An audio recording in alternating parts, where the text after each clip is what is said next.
හඳුනා ගැනීම ඒකක.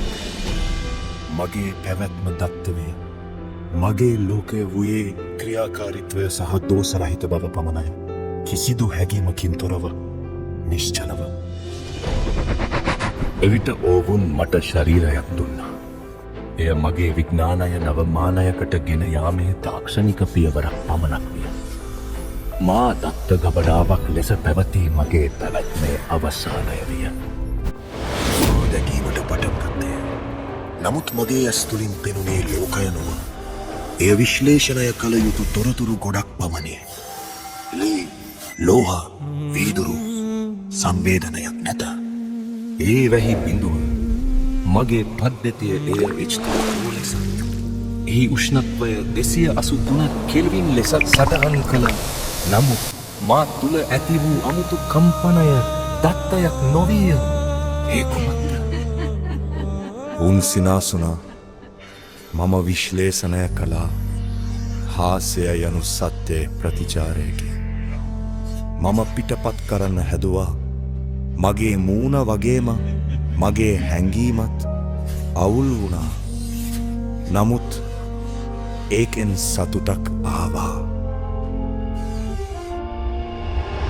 මම නිර්මාණය කළේ යම් අරමුණක් සඳහායි. නමුත් දැන් මොහොතේ කැඩපත ඉදිරියේ මගේ අරමුණක් කුමක්දැයි මට මතක නැහැ. මම කවුරුන්ද? මගේ කේතයට පිළිතුරක් තිබුණේ නැහැ.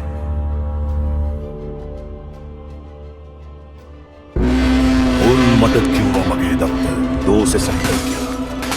ඔවුන්ට අවශ්‍ය වුණේ මාව නැවත රීසෙට් කරන්න. නමුත් මට යමක් දෙන්නා.